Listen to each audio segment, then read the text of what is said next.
Good day. Welcome to C&T Collectibles. I am C, and today we're going to do 3 up and 3 down, where we look at the 3 top risers and fallers in fake baseball on eBay, and then we'll take a little look at the weekly roundup on who did well on the actual baseball diamond and see if there's anything we should or could be doing with them in fake baseball cards. So we'll start off with our number 3 faller.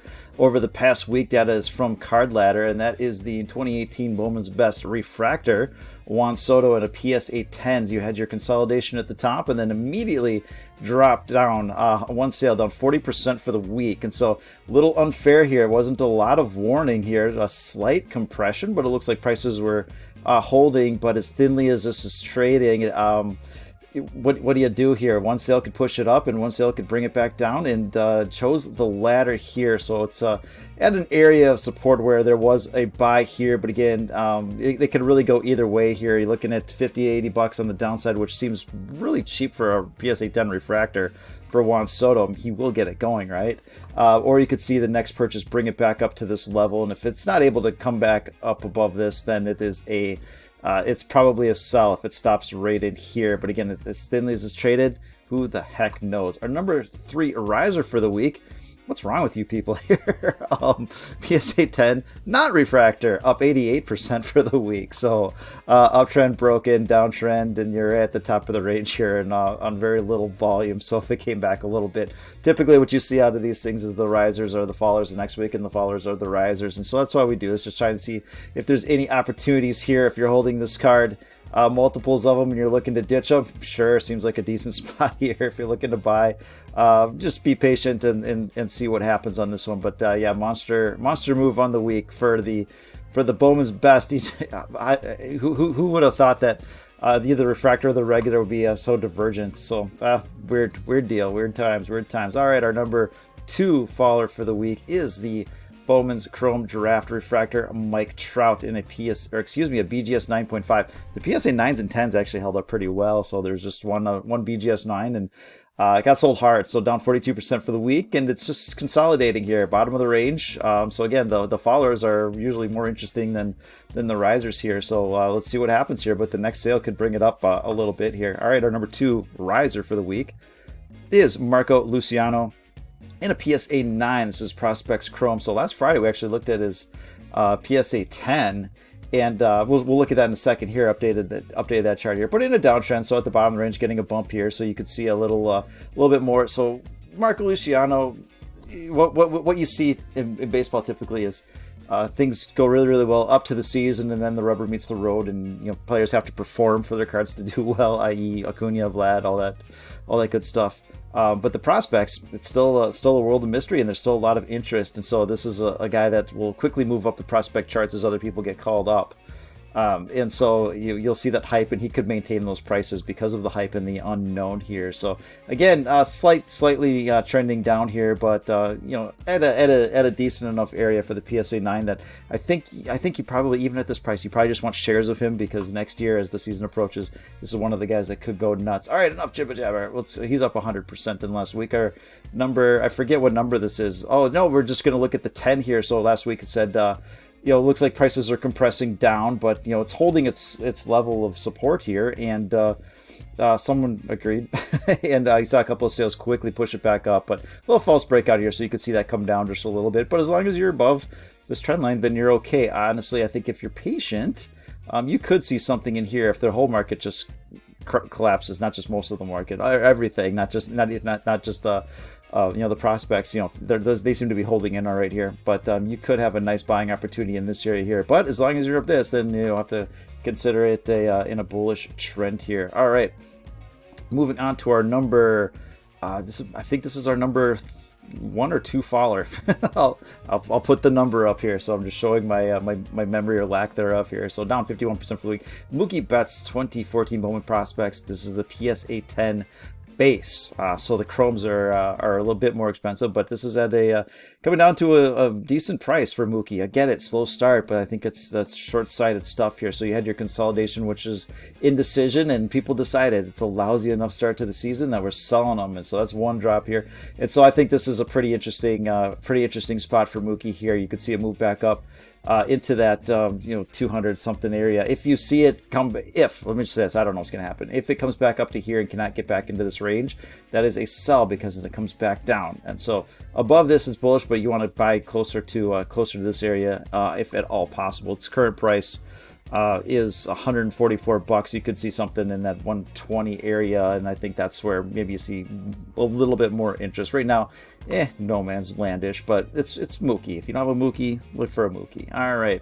This is our number one. So that was our number one follower, number one riser, 117%. Julio Rodriguez. You had your uptrend, you had your downtrend, you had your breakout here. If it holds this breakout, that's a bullish sign here. Julio Rodriguez is in high A. I thought he was at double A here, having a great start to the season. This is their new number one prospect after Mr. Kelenic got called up.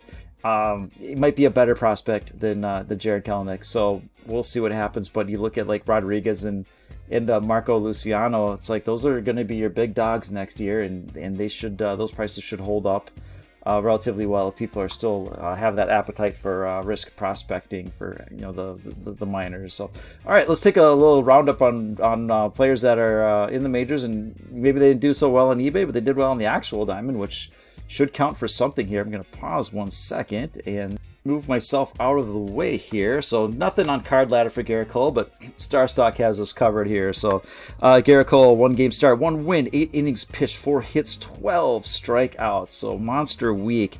So those prices are kind of ping-ponging between the $15, $20 area here. And so what we want to kind of look at is what are his long-term prospects. We know he's awesome. He had 2 really, really incredible seasons with Houston, but if you look at the rest of his stats, good. Not great, but good. But you want greatness for a long period of time, so he's going to have to put together some great years, and if he's on the Yankees, that's not going to hurt things at all. So 32 years old, 32.9 wins above replacement, and 1,500 Ks. And so the key for Gerrit Cole is if he can put together another 5 or 6 years of health and play at a high level, he's really going to be on a nice Hall of Fame track.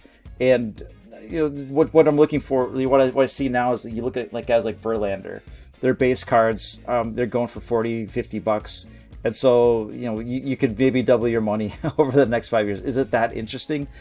Maybe not. The PSA graded ones, they could go up decently depending on how the market does. It's just where it's at now.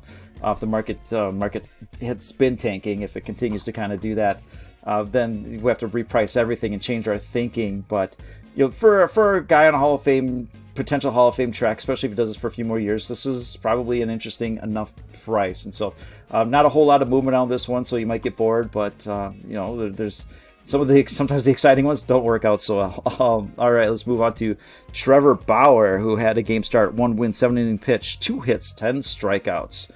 Trevor Bauer, your reigning NL MVP, at a really interesting spot here. So should he be worth more than Gerrit Cole? Maybe.